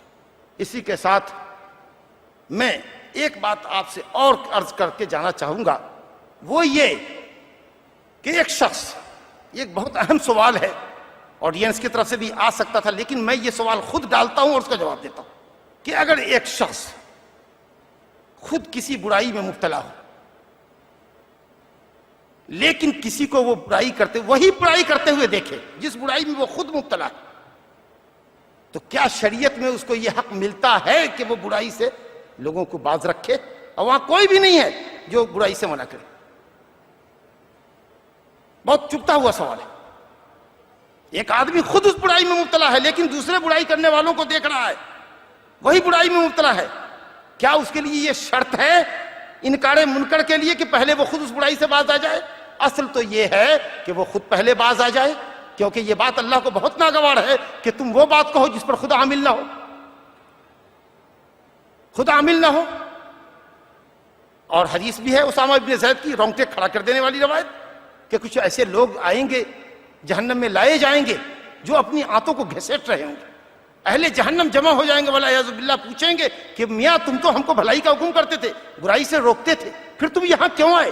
کہا افسوس تو یہی ہے کہ میں جس بھلائی کی طرف دنیا والوں کو بلاتا تھا خود اس بھلائی پر کاربند نہیں تھا، وہ جس برائی سے تم کو یا جن برائیوں سے تمہیں منع کرتا تھا وہ برائیاں خود ہمارے اندر پائی جاتی تھی۔ تو اصل تو یہی ہے، ضروری تو یہی ہے، موقت امر تو یہی ہے کہ آدمی پہلے اس برائی سے باز آ جائے، لیکن اگر وہ باز نہیں آتا ہے تو اس کا یہ مطلب بھی نہیں ہے کہ وہ برائی سے ایک دوسرے کو منع نہ کرے، یہ شرط نہیں ہے، کیونکہ اللہ کے نبی نے فرمایا من رأى منکم منکرا فلیغیرہ بیدہ، جس نے بھی برائی دیکھی میں برائی چھپ کے گھر میں کرتا ہوں، لیکن میں نے آپ کو برائی کرتے دیکھا اور وہاں برائی سے منع کرنے والا میرے سوا کوئی نہیں تھا، تو من کے عموم کے اندر میں بھی داخل تھا۔ کیوں نہیں انکار کیا؟ گناہ کر رہے تھے، اس گناہ کی سزا تم کو ملے گی، گناہ تمہارے کھاتے میں لکھا جا رہا ہے، لیکن اگر انکار منکر کرتے تو اس کا ثواب بھی تم ضرور پاتے۔ اور ایک آیت پر غور کیجئے، حذاق مفسرین، ماہر مفسرین نے اشارہ کیا ہے کہ جن اسباب کی وجہ سے یہود و نصارہ یا بنی اسرائیل کی اس جماعت پر حضرت عیسیٰ بن مریم اور داؤد علیہ السلام کی زبانی لعنت کی گئی، ان کا ایک جرم یہ تھا، کانوا لا یتناہون عن منکر فعلوہ لبئس ما کانوا یفعلون، جس برائی کو وہ کرتے تھے خود اس برائی میں ایک دوسرے کو منع نہیں کرتے تھے۔ ارے برائی کر بھی رہے ہیں اور اللہ مطالبہ کرا کہ منع کیوں نہیں کرتے تھے؟ ایک نہ شد دو شد، ایک تو برائی کرتے تھے اور پھر تم آپس میں ایک دوسرے کو منع بھی نہیں کر سکتے تھے۔ ہو سکتا تھا کہ ایک شخص برائی کر رہا ہے لیکن وہ دوسرے کو روکے ٹوکے تو خود بھی اللہ اس کی اصلاح کر دے، ہو سکتا ہے کہ اس کی دعوت کے نتیجے میں دوسرے لوگ برائی سے باز آ جائیں تو اس کو اس کا بھی ثواب مل جائے گا۔ ایک طرف گناہ بھی چل رہا ہے، ایک طرف انکار منکر کا ثواب بھی اس کو مل رہا ہے۔ اللہ رب العالمین قیامت کے دن وزن اعمال جب کرے گا تو بات سمجھ میں آئے گی۔ اس لیے ضروری ہے کہ آدمی منکر کو دیکھے اور اس منکر پر اس کے سوا کوئی انکار کرنے والا نہیں ہے تو باوجود کہ وہ برائی میں ملوث ہے اس کو انکار منکر کرنا چاہیے۔ اللہ رب العالمین سے دعا ہے کہ وہ ہمیں منکرات سے باز رکھے، مامورات پر شدت کے ساتھ، سختی کے ساتھ عمل کرنے کی اللہ توفیق عطا فرمائے، ہماری کوتاہیوں سے اللہ ہم کو درگزر کرے، ہماری اصلاح فرمائے، اور اسی کے ساتھ ساتھ اللہ رب العالمین امر بالمعروف اور نہی عن المنکر کا فریضہ بخوبی بحسن خوبی انجام دلائے، اور ہماری دعوتوں کو اور دعات کی دعوتوں میں اللہ رب العالمین اثر فرمائے۔ اللہ رب العالمین کی ایک آیت جو سورہ فصلت سورہ نمبر 41 آیت نمبر 33 کو پڑھ کے ختم کرتا ہوں۔ اللہ تعالیٰ فرماتا ہے اعوذ باللہ من الشیطان الرجیم ومن احسن قولا ممن دعا الی اللہ وعمل صالحا وقال اننی من المسلمین۔ اس شخص سے اچھی بات کس کی ہو سکتی ہے؟ اس شخص سے اچھا طریقہ کس کا ہو سکتا ہے؟ اس شخص سے اچھا عمل کس کا ہو سکتا ہے جو لوگوں کو اللہ کے دین کی طرف بلائے، اللہ اور اس کے رسول صلی اللہ علیہ وسلم کی کامل اور مکمل پیروی کی طرف بلائے، خود بھی عمل صالح کرے اور کہے کہ میں مسلمانوں میں سے ہوں۔ اللہ سبحانہ و تعالی ہم سب کو خیر کے اوپر گامزن رکھے اور اسلام کے اوپر، توحید کے اوپر، اطاعت کے اوپر، عبادت الہی کے اوپر اللہ رب العالمین ہمارا جینا، ہمارا مرنا فرمائے۔ انہ تعالی سمیع قریب مجیب الدعوات، وصلی اللہ وسلم وبارک علی عبدہ ورسولہ نبینا محمد وعلی آلہ وصحبہ اجمعین، ثم السلام علیکم ورحمۃ اللہ وبرکاتہ۔ تو نہیں ہے اس جہاں میں منہ چھپانے کے لیے، تو نہیں ہے اس جہاں میں منہ چھپانے کے لیے، تو نمونہ بن کے آیا ہے زمانے کے لیے، تو نہیں ہے وقت سونے میں گنوانے کے لیے، تو ہے دنیا بھر کے سوتوں کو جگانے کے لیے۔ خواتین و حضرات، اس کے بعد ہمارا جو دلچسپ سیشن ہے سوال و جواب کا، وہ میں شروع کرتا ہوں۔ پہلا سوال خاتون کی طرف سے ہے، رقیہ اسلم۔ وہ کہتی ہیں کہ امر بالمعروف و نہی عن المنکر، یعنی اچھی بات کا حکم دینا اور بری بات سے روکنا، صرف مردوں پر فرض ہے یا عورتوں پر بھی؟ عورتیں یہ کام کس طرح کریں؟ امت کو اللہ رب العالمین نے خیر امت کے لقب سے ملقب کیا ہے، کنتم خیر امہ۔ یہ خطاب اگرچہ مذکر کو خطاب ہے یا صیغہ تذکیر سے خطاب ہے، لیکن امت کے اندر عورتیں بھی داخل ہیں، اور وہ بھی افضل اس لیے قرار دی جا رہی ہیں کہ وہ تبلیغ و اشاعت کا کام کریں۔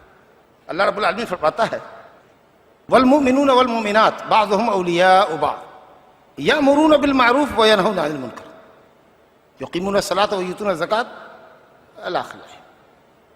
مومن مرد اور مومن عورتیں آپس میں ایک دوسرے کے دوست ہیں، اور دوستی کا سب سے بڑا تقاضا یہ ہے کہ مسلمان مرد مردوں کو اور عورتیں عورتوں کو، یا مسلمان مرد عورتوں کو اور عورتیں بھی حسب حاجت، حسب ضرورت باپردہ ہو کر پردے کی اوٹ سے مردوں کو بھلائی کا حکم کر سکتی ہیں، برائی سے روک سکتی ہیں۔ اسی طرح من رأى منکم منکرا، تم میں کا جو کوئی بھی، میں نے بتایا تھا کہ من کلمہ عام ہے، مذکر کو بھی شامل ہے، مؤنث کو بھی شامل ہے، صغیر کو بھی شامل ہے، کبیر کو بھی شامل ہے، بڑے عالم کو بھی شامل ہے، اور اس شخص کو بھی شامل ہے جس کو ایک مسئلے کا صحیح علم ہو۔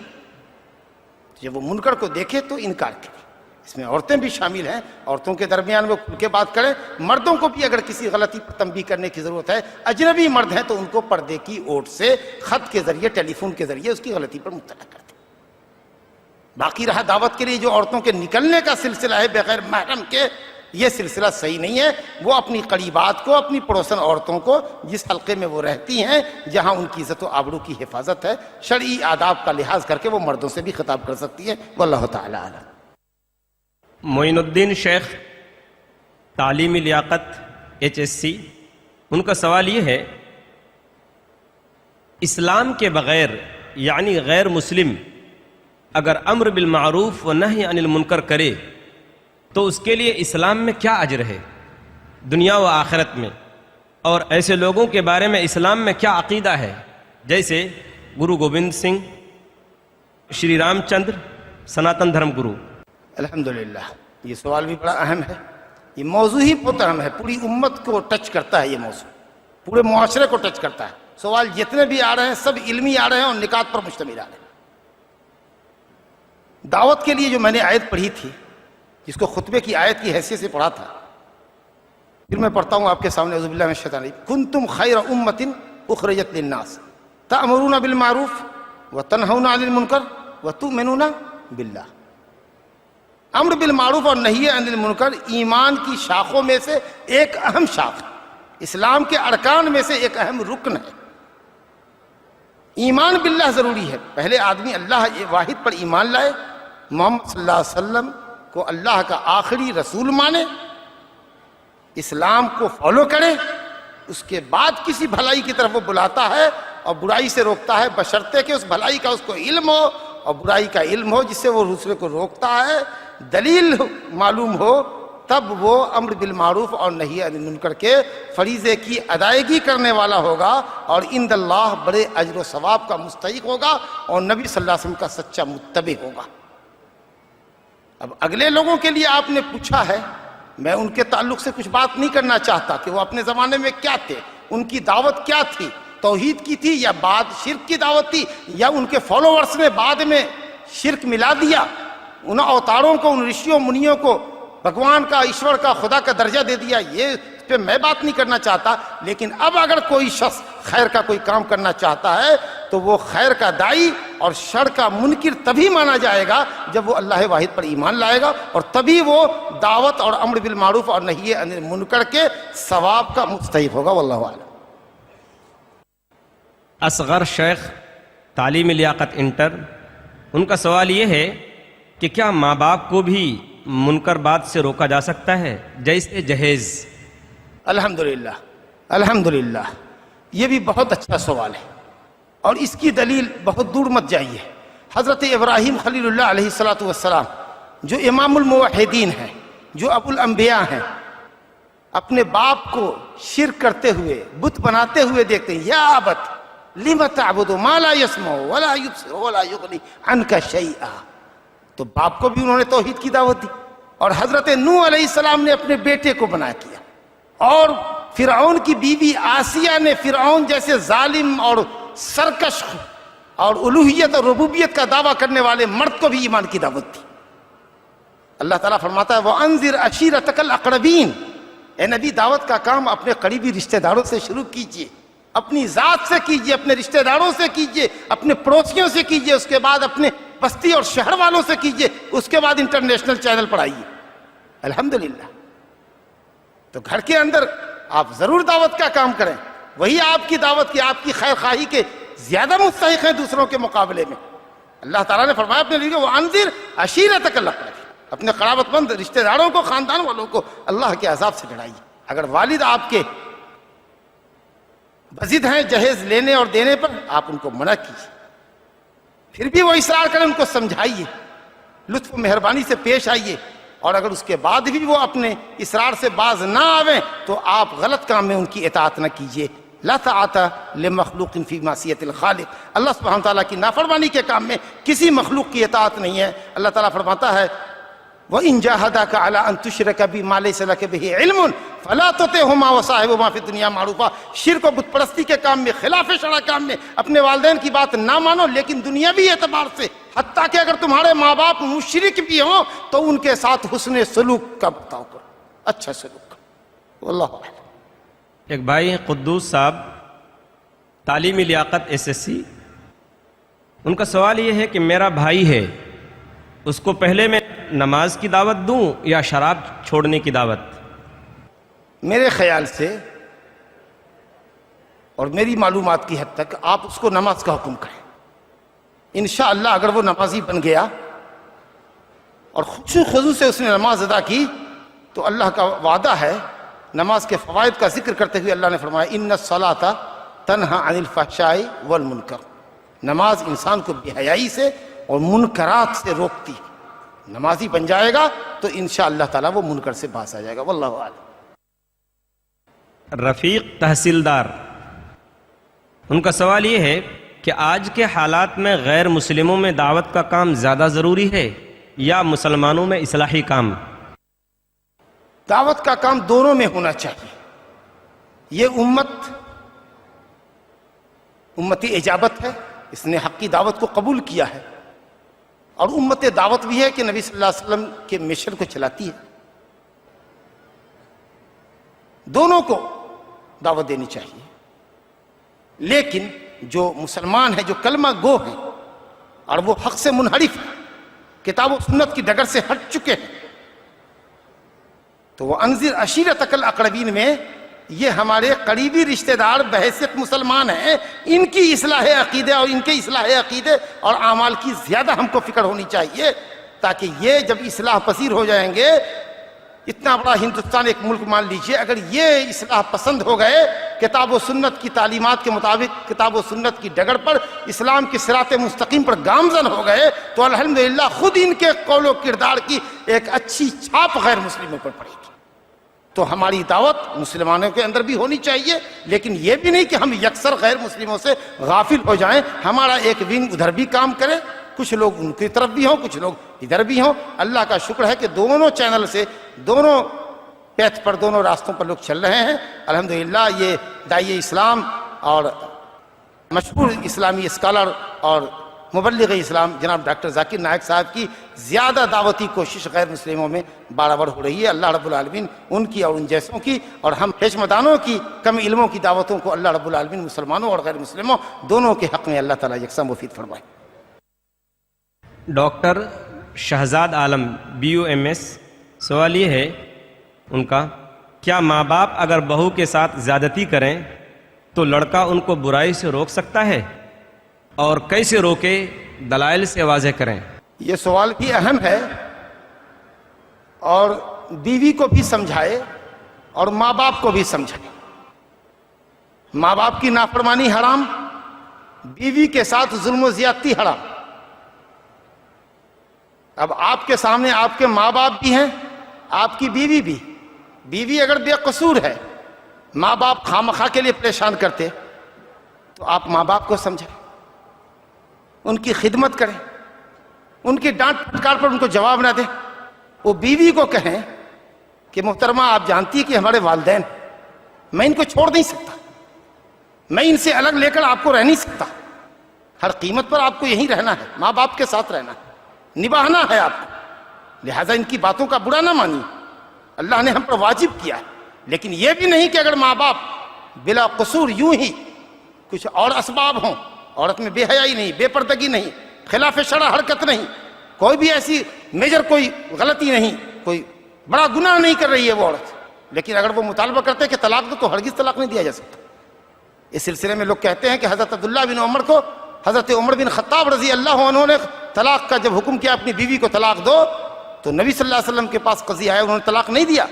تو نبی صلی اللہ علیہ وسلم نے فرمایا حضرت عبداللہ کو اطع اباک، اپنے باپ کی بات مانو، یعنی بیوی کو طلاق دو.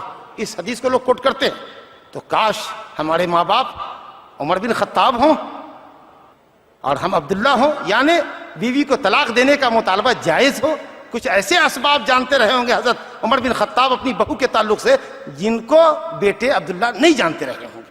ورنہ یوں جو آج کل ہوتا ہے، جہیز نہیں لائی، یہ نہیں لائی، وہی نہیں لائی، اس کی وجہ سے چھوڑو جی، خدمت نہیں کرتی، وضاحت نہیں کرتی، یہ نہیں کرتی، وہ نہیں کی، اس کی وجہ سے طلاق دو، یہ ریزن نہیں رہا ہوگا عمر بن خطاب جیسے جلیل القدر صحابی کا۔ تو اگر ریزن واقعی ہے طلاق کا تو وہ تمہارے ماں باپ ہیں، تمہارے ہمدرد ہیں، تمہارا بھلا چاہتے ہیں، سوچو، ڈیپلی تراشا کرو معاملے کو، ڈیپلی دیکھو، اسٹڈی کرو معاملے کا۔ اگر واقعی وجوہات معقول ہیں تو باپ کی ماں کی بات مان کر طلاق دو، اگر کوئی وجہ معقول نہیں ہے، نامعقول اسباب ہے، یوں ہی چھوٹی موٹی باتیں پرابلم جو گھروں میں پیدا ہوتی ہیں، تو ماں باپ کو بھی سمجھائیے اور بیوی کو بھی سمجھائیے۔ میں سمجھتا ہوں کہ اس جواب کے اندر انشاءاللہ کفایت ہے۔ باقر علی BA، کیا سورہ عصر کی روشنی میں امت مسلمہ کے سبھی لوگوں پر دعوت فرض نہیں ہے؟